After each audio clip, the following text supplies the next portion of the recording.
Hello guys, हम लोग UP triple S C पेट की तैयारी करते हुए साइंस का सेक्शन पढ़ रहे थे और उसमें हम लोगों ने फिजिक्स के क्वेश्चंस को कंप्लीट कर लिया था और केमिस्ट्री में 105 क्वेश्चन हम लोग कंप्लीट कर चुके थे।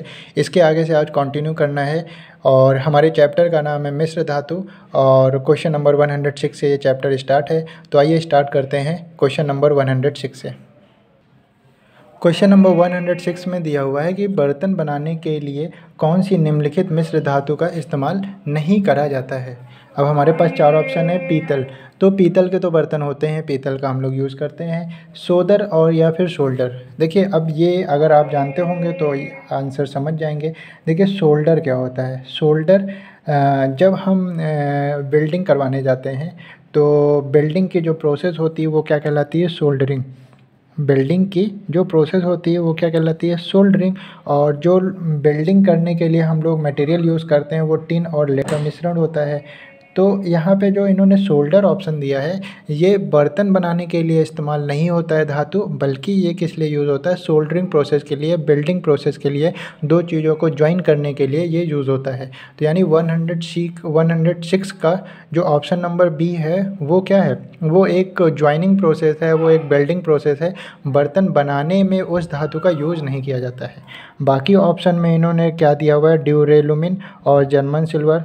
तो जर्मन सिल्वर की अगर हम बात करें तो ये किसका मिक्सचर होता है, कॉपर का, जिंक का और निकल का। और यहाँ पे एक बात और आपको ध्यान रखनी है कि कॉपर, जिंक और निकल का जो मिक्सचर है वो जर्मन सिल्वर कहलाता है। निकल की जगह पे हम क्रोमियम को भी यूज़ कर सकते हैं।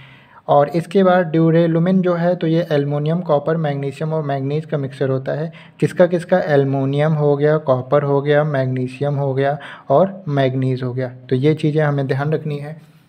बर्तन बनाने के लिए कौन सी धातु नहीं यूज़ हो रही है, ऑप्शन नंबर बी, सोल्डर। क्यों, क्योंकि सोल्डरिंग क्या होता है, एक प्रोसेस होता है बिल्डिंग करने का प्रोसेस, वो सोल्डरिंग कहलाता है। ये टिन और लेड का मिश्रण होता है और टिन और लेड का मिश्रण सोल्डर कहलाता है। तो ये बर्तन बनाने में यूज़ नहीं होता है, बिल्डिंग प्रोसेस में यूज़ होता है। पीतल, पीतल का अगर हम बात करें, पीतल किसका मिक्सचर है, पीतल से आप ध्यान रखिए, पिताजी, पीता यानी कि तांबा और जी यानी कि जस्ता। तो अगर हम बात करें पीतल, पीतल को इंग्लिश में वैसे बोलते क्या हैं, तो ये क्या होता है, ब्रास होता है। तो ये तांबे और जस्ते का मिक्सचर होता है, यानी कॉपर और जिंक का मिक्सचर होता है। तो इससे भी क्वेश्चन आते हैं। पीतल क्या है, ब्रास, पिताजी यानी तांबा और जस्ता, ऐसे याद कर सकते हैं आप शॉर्ट ट्रिक, यानी कि कॉपर और जिंक। तो ये उसका मिश्रण होता है, तो इसके तो बर्तन बनते हैं। और ड्यूरेलुमिन, तो ये होता है एल्युमिनियम, कॉपर, मैग्नीज और मैग्नीशियम का मिक्सचर। और जर्मन सिल्वर मैंने बताया कॉपर, निकल और जिंक का मिक्सचर होता है। और सोल्जर जो है वो आपका बिल्डिंग प्रोसेस है। ऑप्शन में क्या दिया हुआ है, मतलब एक्सप्लेनेशन में पीतल क्या होता है मिक्सचर, कॉपर और जिंक का बता चुके हैं। ड्यूलेरुमिन वो भी बता दिया है आपको। और जर्मन सिल्वर, और जर्मन सिल्वर आपका ये भी बता दिया है। का प्रयोग जोड़ों में टाँका लगाने के लिए किया जाता है, शोल्डर का प्रयोग। तो 106 आपको अच्छे से समझ में आ गया होगा। नेक्स्ट क्वेश्चन की बात करते हैं। क्वेश्चन नंबर 107 में इन्होंने पूछा है पीतल मिश्रण है। पीतल किसका मिश्रण है, पीतल के लिए मैंने बताया था आपको क्या याद रखना है, पिताजी, ता और जा, पिताजी, तांबा या जस्ता। पी से पीतल, ता से तांबा, जा से जस्ता। यानी पीतल जो है किसका मिश्रण है, तांबा और जस्ता का। इंग्लिश में इसको ब्रास बोलते हैं, ब्रास। तांबा यानी कॉपर, जस्ता यानी जिंक। तो ये Cu + Zn का मिश्रण होता है, तांबा या जस्ता का मिश्रण होता है, जैसा ऑप्शन हो आपके पास। तो ये ऐसा ऑप्शन कौन सा है, ऑप्शन नंबर डी है हमारा। तो 107 का डी करेक्ट होगा। अगर हम बात करें ये टिन और तांबा किसका मिश्रण होता है, तो देखिए टिन का मतलब होता है Sn और तांबा का मतलब होता है कॉपर। तो कॉपर और Sn ये किसका, इसका मिक्सचर क्या कहलाता है, ये ब्रोंज का मिक्सचर कहलाता है। ब्रोंज यानी कि कांस्य, आप समझ रहे होंगे। तो कॉपर और टिन का मिश्रण ब्रोंज कहलाता है, कॉपर और जिंक का मिश्रण ब्रास कहलाता है। दोनों ही ध्यान रखिएगा, दोनों से क्वेश्चन आते हैं, बहुत इंपॉर्टेंट क्वेश्चन है ये। क्वेश्चन नंबर 108 में है कि स्टेनलेस स्टील किन अवयवों का मिश्रण होता है। यानी कि स्टेनलेस स्टील किसका मिश्रण होता है, तो ध्यान रखिए ये फेरस प्लस निकेल और प्लस क्रोमियम, ये मिश्रण क्या कहलाता है, स्टेनलेस स्टील। तो स्टेनलेस स्टील किन अवयवों का मिश्रण है, ऑप्शन नंबर डी क्या है, फेरस है, निकेल है, क्रोमियम है। इन तीनों का मिश्रण क्या कहलाता है, स्टेनलेस स्टील। अब यहाँ पे ऑप्शन से अगर बात करें तो ऑप्शन नंबर सी देखिए, तांबा और जिंक। तो तांबा और जिंक का मिश्रण क्या कहलाता है, अभी मैंने बताया था ब्रास, यानी कि पीतल, पिता जी, तांबा और जिंक। बाकी और ऑप्शंस तो ऐसे नहीं हैं। और FeC यानी कि फेरस और कार्बन का मिश्रण क्या कहलाएगा, आप ये ध्यान रखिएगा, स्टील कहलाता है। ऑप्शन ए किसका है, स्टील होगा इसका आंसर। लोहा और कार्बन का मिश्रण स्टील कहलाता है। ऑप्शन सी है तांबा और जिंक, तो तांबा और जिंक यानी कि ये किसका मिश्रण है, ये पीतल का मिश्रण है। और बाकी क्या कहते हैं, डी ऑप्शन तो हमारा स्टेनलेस स्टील का मिश्रण है। और इन्होंने एक्सप्लेनेशन में दिया हुआ है कि क्रोमियम का प्रयोग दाग रहित स्टील बनाने के लिए किया जाता है। तो दाग रहित स्टील बनाने के लिए हम किसका यूज़ करते हैं, हम लोग क्रोमियम का यूज़ करते हैं। तो ये क्वेश्चन नंबर 108 का ऑप्शन नंबर डी करेक्ट है। क्वेश्चन नंबर 108 के बाद हमारा एक नया चैप्टर स्टार्ट हो रहा है, अयस्क एवं धातु कर्म। अयस्क का मतलब क्या है, और क्या है, किसी भी मेटल का आप पाउडर फॉर्म कर लीजिए तो वो और कहलाता है। तो इसके बारे में हम लोग जानेंगे क्वेश्चन नंबर 109 से। तो आइए देखते हैं क्या क्या और हैं जो एग्ज़ाम में पूछे गए हैं, या हमारे लिए कौन कौन से और इम्पॉर्टेंट हैं जो हमें एग्ज़ाम के पॉइंट ऑफ व्यू से पढ़ना है। क्वेश्चन नंबर 109 में दिया हुआ है कि भारत में पाया जाने वाला एक गैर धात्विक खनिज, यानी कि जो खनिज वो धातु नहीं है, तो गैर धात्विक खनिज के बारे में हमें बताना है। हमारे पास 4 ऑप्शन है। देखिए, अगर हम बात करें हेमेटाइट की, तो हेमेटाइट क्या है, ये एक आयरन ओर होता है। तो हमें ध्यान रखना है कि हेमेटाइट क्या है, ये एक आयरन ओर है। अब देखिए, अगर आयरन की अब बात आई है तो हम आयरन के आपके ओर्स अभी बता देते हैं कि कौन कौन सा आयरन का ओर आपको ज़रूर से ज़रूर याद होना चाहिए। एक आपको हेमेटाइट याद होना चाहिए, हेमेटाइट अभी मैंने बताया ये क्या है, एक आयरन ओर है। और दूसरा आपको क्या याद होना चाहिए, आयरन का कौन सा ओर याद होना चाहिए, तो वो है मैग्नेटाइट। कौन सा ओर, मैग्नेटाइट। तो मैग्नेटाइट, आयरन के ये दो जो ओर्स हैं ये आपको ज़रूर याद होने चाहिए, इनसे क्वेश्चन भी आते हैं। और आपको साथ में इनका फॉर्मूला भी याद होना चाहिए। हेमेटाइट का अगर हम बात करें तो Fe2O3, और मैग्नेटाइट की अगर हम बात करें तो Fe3O4। ये दो आयरन ओर बहुत इंपॉर्टेंट है, हेमेटाइट, मैग्नेटाइट, Fe2O3, Fe3O4। ये भी ध्यान रखिएगा, मैग्नेटाइट का Fe3O4 होता है और हेमेटाइट का Fe2O3 होता है। तो ये तो क्या है, एक आयरन ओर है। बॉक्साइट की अगर हम बात करें तो बॉक्साइट किसका ओर होता है, आपने पढ़ा होगा, ये तो बहुत फेमस ओर है बॉक्साइट, ये एल्युमिनियम का ओर होता है। तो अब बात अगर आई है एल्युमिनियम की, तो मैं एल्युमिनियम के ओर्स बता देता हूँ जो ध्यान रखने हैं। एक आपको बॉक्साइट ज़रूर याद रखना है, साथ में इसका फॉर्मूला भी याद रखिए, Al2O3, 2 मॉलिक्यूल ऑफ वाटर। ये क्या है, बॉक्साइट, और बॉक्साइट क्या है, एक आयरन ओर। एल्युमिनियम का दूसरा ओर जो आपको ध्यान रखना है वो है क्रायोलाइट। बहुत इंपॉर्टेंट और हैं ये सब, ये एग्ज़ाम में आते हैं। क्रायोलाइट का फॉर्मूला भी याद रखना है, Na3AlF6। फॉर्मूला नहीं भी याद रहेगा तो चल जाएगा, लेकिन ये पता होना चाहिए क्रायोलाइट जो है वो एक एल्युमिनियम और है। तीसरा आपको एल्युमिनियम का कोरंडम याद रखना है। कोरंडम क्या है, ये एक और है, Al2O3, आपने सुना होगा। इसमें से आप वाटर मॉलिक्यूल हटा दीजिए तो Al2O3 वो क्या हो जाएगा, कोरंडम। ये भी क्या है, एक एल्युमिनियम और है। और चौथा आपको डायोस्पोर याद रखना है। डायोस्पोर भी क्या है, एक एल्युमिनियम और है, Al2O3 and 1 molecule of water. जब 1 मॉलिक्यूल ऑफ वाटर है तो डायोस्पोर है, जब 2 मॉलिक्यूल ऑफ वाटर है तो बॉक्साइट है, जब मॉलिक्यूल ऑफ वाटर नहीं है तो कोरंडम है, और क्रायोलाइट तो Na3AlF6। तो आयरन के 2 और एल्युमिनियम के 4 और ज़रूर याद होने चाहिए, बहुत इंपॉर्टेंट ओर्स हैं ये। तो हमने बॉक्साइट के बारे में क्या जाना, ये तो एल्युमिनियम और निकल गया। क्रोमाइट की बात करें हम तो क्रोमाइट क्रोमियम का और है, तो आपको ये ध्यान रखना है क्रोमाइट क्या है, ये एक क्रोमियम और है। क्रोमाइट के और वैसे नहीं पूछते हैं, अब क्रोमाइट आया है तो क्रोमियम आप बस ध्यान रखिएगा, ये क्रोमियम का और है। तो हमें क्या पता चला कि जो पायरोफाइलाइट है ये एक गैर धात्विक खनिज है। भारत में पाया जाने वाला एक गैर धात्विक खनिज क्या है, पायरोफाइलाइट। यहाँ पे एक्सप्लेनेशन में देख लेते हैं क्या बताया है। इन्होंने बताया जियोलॉजिकल सर्वे ऑफ इंडिया कहाँ पे, कोलकाता में। बहुत इंपॉर्टेंट क्वेश्चन है, कई बार एग्जाम में आ चुका है कि जियोलॉजिकल सर्वे ऑफ इंडिया कहाँ पर है, कोलकाता में। और भारतीय खान ब्यूरो का मुख्यालय कहाँ पे है, नागपुर में। तो दोनों के हेडक्वार्टर याद होने चाहिए, geological survey of India Kolkata, भारतीय खान ब्यूरो ये नागपुर में। बाकी इन्होंने बताया है कि बॉक्साइट, एक्सप्लेनेशन में कि बॉक्साइट और क्रोमाइट ये जो 2 और हैं सबसे ज़्यादा उड़ीसा में इसका उत्पादन किया जाता है। और हेमेटाइट एक आयरन ओर है, ये हम पहले ही बता चुके हैं कि हेमेटाइट आयरन का ओर है, क्रोमाइट क्रोमियम का ओर है, और बॉक्साइट एल्युमिनियम का ओर है। क्रोमाइट और बॉक्साइट सबसे ज़्यादा कहाँ पाए जाते हैं, उड़ीसा में। तो क्वेश्चन नंबर 109 का ऑप्शन नंबर डी करेक्ट है। क्वेश्चन नंबर 110 की अगर हम बात करें तो कार्नालाइट किस धातु का अयस्क है। तो देखिए आपको कार्नालाइट, तो एक आपका पोटेशियम का आपको एक और ध्यान रखना पड़ेगा, वो क्या है, कार्नालाइट। बस एक और याद कर लीजिए, यही इंपॉर्टेंट है। तो कार्नालाइट ये किसका और है, पोटेशियम का। तो हमारा ऑप्शन नंबर ए सही है, पोटेशियम का। यहाँ पे एल्युमिनियम लिखा हुआ है ऑप्शन नंबर बी में, तो एल्युमिनियम के और तो मैंने बता दिया, बॉक्साइट, क्रायोलाइट, कोरंडम, डायोस्पोर। तो ये चारों याद रखिएगा एल्युमिनियम के ओर। उसके बाद है मरकरी और उसके बाद है यूरेनियम। तो देखिए मरकरी यानी कि मरकरी का मतलब क्या है, Hg, और यूरेनियम का मतलब U। तो इनके ओर खैर नहीं पूछे जाते हैं, तो इनके ओर से रहने दीजिए, पर एल्युमिनियम का पूछा जाता है वो याद कर लीजिए, पोटेशियम का कार्नालाइट याद कर लीजिए। कार्नालाइट का इन्होंने फॉर्मूला भी बताया, वैसे फॉर्मूला याद नहीं भी होगा तो चल जाएगा। KMgCl3 6 मॉलिक्यूल ऑफ वाटर, ये होता है कार्नालाइट का फॉर्मूला दिया हुआ है, तो एक बार देख लेते हैं क्या होगा। अब इन्होंने कार्नेलाइट, मरकरी और ब्रैकेट में लिख दिया Mg। देखिए यहाँ पे इन्होंने मरकरी गलत लिख दिया है, मैग्नीशियम लिखना चाहिए, क्योंकि कार्नेलाइट जो है वो मैग्नीशियम का ओर है। तो आपको मैं मैग्नीशियम के सारे ओर बता देता हूँ जो आपको ध्यान रखना है। मैग्नीशियम के ओर में सबसे पहले तो यही जो यहाँ पे लिखा हुआ है कार्नेलाइट, कार्नेलाइट आपको ध्यान रखना है, कार्नेलाइट ये क्या है, मैग्नीशियम का ओर है। दूसरा आपको मैग्नेसाइट याद रखना है।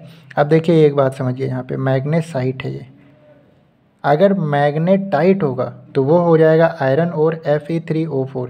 मैग्नेसाइट है तो वो क्या हो जाएगा, मैग्नीशियम और। बाकी डोलोमाइट याद रखना है, डोलोमाइट मैग्नीशियम और है। और एक आपको एम्पस सॉल्ट याद रखना है, एम्पस सॉल्ट ये भी क्या है, एक मैग्नीशियम और है। एल्पस सॉल्ट के बाद आपको कीजेराइट याद रखना है, कीजेराइट भी क्या है, एक मैग्नीशियम और है। तो आपको कम से कम ये 5 और ज़रूर याद होने चाहिए मैग्नीशियम के, carnallite, magnesite, dolomite, amps salt और कीजेराइट। तो यहाँ पे पोटेशियम के ओर पता हो गए, एल्युमिनियम के ओर पता हो गए, यूरेनियम, मरकरी के ओर पता नहीं करनी है। तो ऑप्शन नंबर यहाँ पे ए सही होगा 110 का।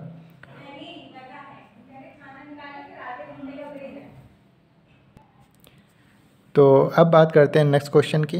तो यहाँ पे देखिए, यहाँ पे इन्होंने वही एक्सप्लेनेशन दिया हुआ है, यही है। यहाँ पे थोड़ा इनका मिसप्रिंट हो गया है, मरकरी लिख दिया है इन्होंने, मैग्नीशियम होना चाहिए, क्योंकि जो मैग्नेसाइट है, डोलोमाइट है और एम्पस सॉल्ट है, कीजेराइट है और कार्नेलाइट है, ये सब मैग्नीशियम हो रहे हैं।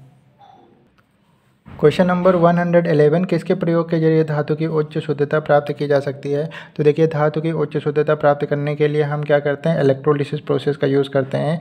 इलेक्ट्रोलिसिस सबसे अच्छा तरीका होता है, आप किसी भी मेटल को प्योर फॉर्म में कन्वर्ट कर पाएँ। इसमें क्या होता है, एक होता है कैथोड, एक छड़ होती है जो कैथोड की होती है, एक छड़ होती है आपकी एनोड होती है। कैथोड में क्या होता है, आपका प्योर मेटल कैथोड में आके चिपक जाता है और फिर हम उस कैथोड के सहारे प्योर मेटल को निकाल लेते हैं। तो अगर कभी किसी धातु को आपको सबसे उच्च सबसे प्यूरीफाई स्टेज में प्राप्त करना है, तो उसके लिए हम लोग कौन सी प्रोसेस यूज़ करते हैं, इलेक्ट्रोलिसिस। और ये इलेक्ट्रोलिसिस ही क्या कहलाता है, विद्युत अपघटनी न्यूनीकरण।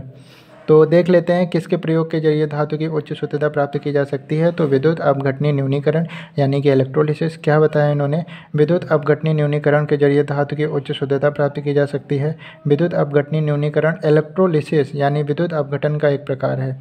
फ्यूज अवस्था में धातु के ऑक्साइड, हाइड्रोक्साइड, क्लोराइड विद्युत रूप में इस विधि का उपयोग करके कम कर दिया जाता है। यानी ये कह रहे हैं कोई भी जो आपका मेटल होगा, इलेक्ट्रोलिसिस प्रोसेस में फ्यूज़ के सहायता से उसके ऑक्साइड्स को, उसके हाइड्रोक्साइड्स को, उसके क्लोराइड को विद्युत रूप से इस विधि में उसके उपयोग को कम कर दिया जाता है। यानी उसकी जो क्वांटिटी होती है उसको कम कर देते हैं और धातुओं को कैथोड पर निकाला जाता है। हमने बताया कैथोड में धातु आके चिपक जाएंगे, एनोड में बाकी चीज़ें आके चिपक जाएंगी।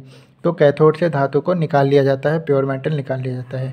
इसमें इन्होंने ये भी बताया कौन कौन सी चीज़ें हैं जिनको आप इलेक्ट्रोलिसिस प्रोसेस से प्यूरीफाई कर सकते हैं। तो सोडियम है, पोटेशियम है, मैग्नीशियम है, कैल्शियम है, एल्युमिनियम है, जैसे कुछ धातुएं हैं जिनका विद्युत अपघटनी न्यूनीकरण प्रक्रिया द्वारा प्राप्त किया जा सकता है। मतलब इन धातुओं को हम इलेक्ट्रोलिसिस प्रोसेस से प्योर फॉर्म में निकाल सकते हैं। तो ये बात आप ध्यान रखिएगा। क्वेश्चन नंबर 112 में इन्होंने दिया है कैलेमाइन एक अयस्क है। कैलेमाइन किसका अयस्क है। तो देखिए कैलेमाइन क्या है, जिंक का यानी जस्ते का अयस्क है। तो हम आपको अब जिंक के भी और बता देते हैं कि जिंक के कौन कौन से और आपको ध्यान रखने हैं। पहले तो जिंक का आपको जिंक ब्लेंड याद रखना है, बहुत इंपॉर्टेंट और है ये जिंक ब्लेंड। दूसरा आपको कैलामाइन ध्यान रखना है, कैलामाइन जो क्वेश्चन में ही पूछा इन्होंने कि कैलामाइन किसका और है। और तीसरा आपको ध्यान रखना है मेलाकाइट। सॉरी जिंकाइट, ये जिंकाइट जो है ये जिंक का ओर है। जो अभी मैंने मैलाकाइट बोल दिया था वो तो कॉपर का है।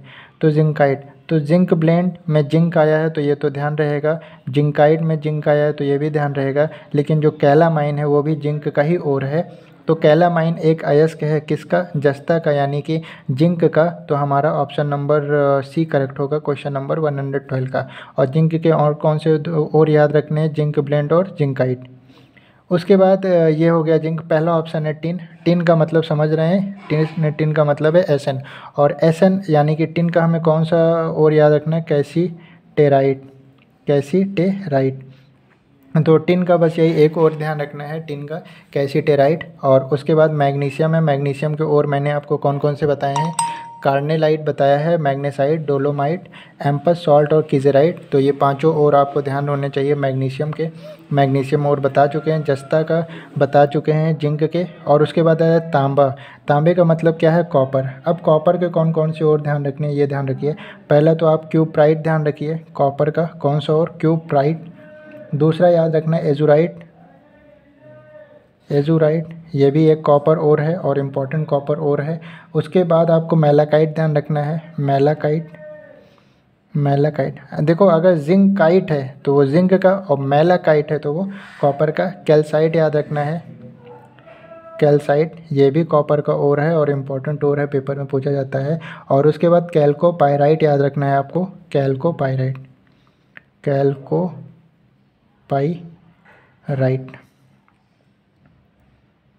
कैल्कोपाइराइट। तो ये कॉपर के आपको ये पांच और आपको कॉपर के भी ध्यान रखने हैं, क्यूप्राइट, एजुराइट, मैलाकाइट, और कैल्साइट और कैल्कोपाइराइट, ये कॉपर और याद रखने हैं। तो कॉपर का बता दिया है, मैग्नीशियम और बता दिया है, टिन और जिंक सभी के और बता दिए हैं।